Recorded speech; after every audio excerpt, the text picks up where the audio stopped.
Indian media खबरों से किस तरह खेलती है, भारतीय मीडिया खबरों को किस तरह बढ़ा चढ़ा कर पेश करती है।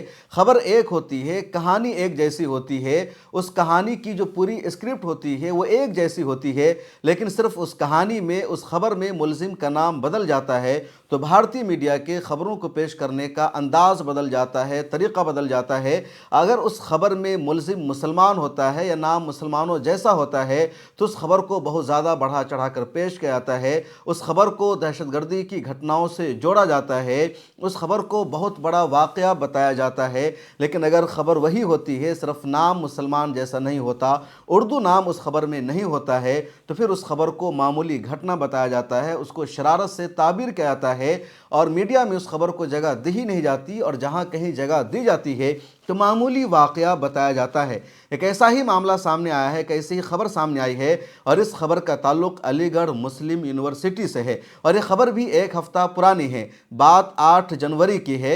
8 जनवरी के आसपास अलीगढ़ मुस्लिम यूनिवर्सिटी के रजिस्ट्रार को, दूसरे ज़िम्मेदारों को एक मेल आता है, और ये मेल आता है एक आईडी से, जिस आईडी को बताया गया कि तिवारी श्री जयंत नाम की एक आईडी थी। उससे रजिस्ट्रार को, अलीगढ़ मुस्लिम यूनिवर्सिटी के दूसरे ज़िम्मेदारों को मेल आता है। उस मेल में बताया गया कि तुम हमें 2 लाख रुपया दो, वरना हम अलीगढ़ मुस्लिम यूनिवर्सिटी को बम से उड़ा देंगे। मेल में तफसील बताई जाती है और कहा जाता है कि हमने कैंपस में बम को छुपा रखा है, वहाँ के कुछ स्टूडेंट्स हमारे कंट्रोल में हैं, ताल्लुक़ में हैं, और हम उन स्टूडेंट्स को कहेंगे और वो बम को उड़ा देंगे और तुम सब लोग मर जाओगे।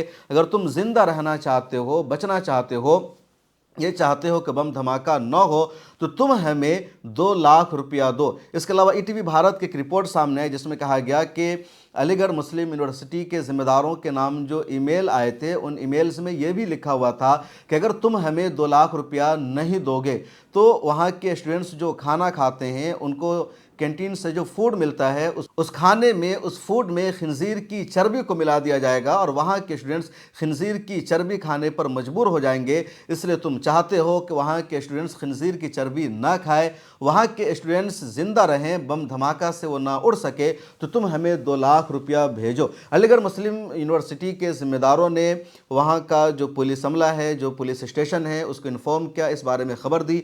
चुनांचे पुलिस ने छानबीन शुरू किया, साइबर क्राइम ब्रांच ने इस मामले से जांच पड़ताल शुरू किया, तहकीक शुरू की। और जब इस पूरे मामले की तहकीक शुरू की गई, इसकी जांच पड़ताल शुरू की गई, तो पता चला कि जो शख्स ये सब कर रहा था, जिसके नाम से आईडी बनी हुई थी, उसका नाम है तिवारी श्री जयंत, और उसको इस वक्त उत्तर प्रदेश की पुलिस ने, या कह लीजिए यूपी एटीएस ने, हिंद और नेपाल के बॉर्डर से गिरफ्तार किया है। देवरिया नाम का एक इलाका है, ज़िला है, वहाँ से जो बॉर्डर का इलाका हिंद और नेपाल का, वहाँ से गिरफ्तार किया है। और वो शख्स इंडियन है, यूपी का रहने वाला है, मेल भेज रहा था। पुलिस से पूछताछ में उसका यह भी कहना है कि उसके नाम से आईडी बनी हुई थी, उसके नाम से ही ये यूपीआई है, लेकिन ये ईमेल उसने नहीं भेजे थे, हो सकता है किसी और ने भेजा हो। पुलिस इस पूरे मामले में छानबीन कर रही है, इंक्वायरी कर रही है, जांच कर रही है कि कुछ और लोग इस पूरे मामले में हो सकते हैं, एक बड़ा ग्रुप हो सकता है। लेकिन मीडिया ने अब इस खबर को सिरे से नज़रअंदाज कर दिया है। अंग्रेज़ी के कुछ अखबारात ने 8 जनवरी को तो खबर भी शाये की थी कि अलीगढ़ मुस्लिम यूनिवर्सिटी को इस तरह के धमकी आमेज़ ईमेल्स आए हैं, बम से उड़ाने की धमकी दी गई है। पुलिस इस पूरे मामले में छानबीन कर रही है, इंक्वायरी कर रही है, और कहा जा रहा है कि छोटा सा मामला है, किसी ने शरारत की है, कोई सीरियस इशू नहीं हो सकता।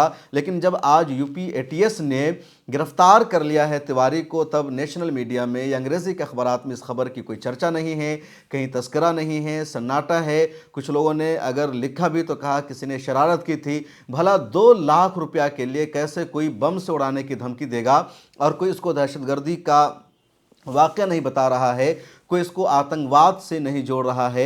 अगर यही नाम किसी मुसलमान का होता, कोई मुसलमान लड़का पकड़ा जाता, तो सीधे सीधे इसको दहशतगर्दी से जोड़ा जाता, आतंकवाद से जोड़ा जाता, उसका लिंक जोड़ा जाता अलकायदा से, आईएसआई से, या दूसरी दहशतगर्द तंजीमों से, और फिर देश भर के मुसलमानों को बदनाम किया जाता, उनकी हुब्बुल वतनी पर, उनकी देशभक्ति पर सवाल उठाया जाता, और कहा जाता है कि लोग यही करते हैं। पिछले दिनों भी कुंभ के मेला को या कुंभ को बम से उड़ाने की किसी ने धमकी दी थी, और उसने ایک مسلمان جیسا نام رکھا تھا، جب اس کی سچائی سامنے آئی، پتہ چلا تو وہ بھی مسلمان نہیں تھا بلکہ کوئی ہندو ہی تھا۔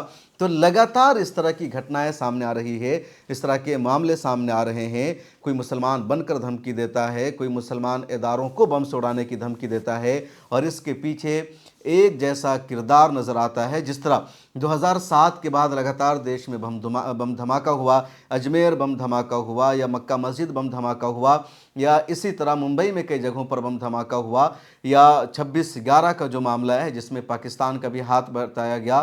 تو ان سب دھماکوں کی جو شروع میں تفتیش کی گئی، ان سب دھماکوں کی جو شروع میں انکوائری ہوئی، تو ان سب دھماکوں کے پیچھے مسلمانوں کا نام بتایا گیا۔ دیش بھر سے NIA نے مسلمانوں کو گرفتار کیا اور کہا کہ ان لوگوں نے دہشت گردانہ حملہ کیا ہے، ان لوگوں نے دیش کی جو سرکشا ہے اس سے کھلواڑ کیا ہے۔ لیکن بعد میں ان تمام ملزموں کو عدالت سے رہائی ملی، باعزت بری ہوئے۔ پتہ چلا ان لوگوں کا ان حملوں سے کوئی تعلق نہیں تھا، اور بعد میں اس میں جتنے سارے نام سامنے آئے ان میں سے کوئی مسلمان نہیں تھا بلکہ سارے غیر مسلموں نے ہی ان حملوں کو انجام دیا تھا۔ بلکہ 26/11 کے بارے میں بھی جب تفتیش سامنے آئے تو بتایا گیا کہ پاکستان کی مدد سے جن لوگوں نے ممبئی میں ہوٹل تاج پر حملہ کیا تھا، اس حملے میں بھی کسی مسلمان کا ہاتھ نہیں تھا بلکہ سنگ کے لوگوں نے ہی اس کی پلاننگ کی تھی اور مل کر اس پورے حملہ کو انجام دیا تھا۔ ان دنوں مشہور صحافی عزیز برنی نے کتاب بھی لکھی تھی، جس کتاب کا نام ہی انہوں نے رکھا تھا 26/11 RSS کی سازش۔ اس کتاب کی وجہ سے ان کو بہت زیادہ تنقید کا سامنا کرنا پڑا، بعد میں ان کو معافی مانگنے پر مجبور کیا گیا۔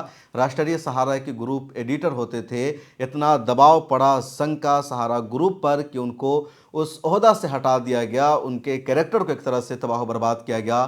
لیکن اس وقت لوگوں نے سچائی پیش کی اور بتایا کہ ان سب کے پیچھے ایک تنظیم کا ہاتھ تھا، ایک سنگٹھن کا ہاتھ تھا، مسلمانوں کا ہاتھ نہیں تھا، بدنام کیا گیا تھا۔ تو یہ سلسلہ ہے لگاتار جاری ہے، اور میڈیا، خواہ اس دور کی میڈیا ہو جب کانگریس کی حکومت تھی یا آج کی میڈیا ہو جب BJP کی حکومت ہے، میڈیا نے دونوں زمانے میں، دونوں دور میں ایک ہی جیسا کردار ادا کیا، اور وہ کردار تھا میڈیا کا، مسلمانوں کو بدنام کرنے کا، مسلمانوں کی امیج خراب کرنے کا، مسلمانوں کے خلاف نگیٹو پروپیگنڈا کرنے کا۔ اس لیے ضرورت ہے کہ آپ کے پاس کچھ ایسے میڈیا ہاؤسز ہوں جو اس طرح کے غلط پروپیگنڈا کرنے والے یا نگیٹو ایجنڈا چلانے والے میڈیا ہاؤسز کا کاؤنٹر کر سکے اور سچائی پر مبنی خبریں آپ تک پہنچ سکے۔ مجھے دیجیے اجازت، اور اگر آپ نے ابھی تک ملت ٹائمز کو سبسکرائب نہیں کیا ہے تو کر لیجیے۔ ملت ٹائمز کو جاری رکھنے اور مضبوط بنانے کے لیے ہماری آرتھک سہایتا کیجیے۔ یہ ایک آزاد میڈیا ہاؤس اور کمزوروں کی آواز ہے۔ آپ ہمیں دیکھیں، سنیں، پڑھیں اور ہر مہینے زیادہ نہیں، صرف 100 روپے سے مدد کریں۔ ڈیٹیلز ڈسکرپشن میں موجود ہیں۔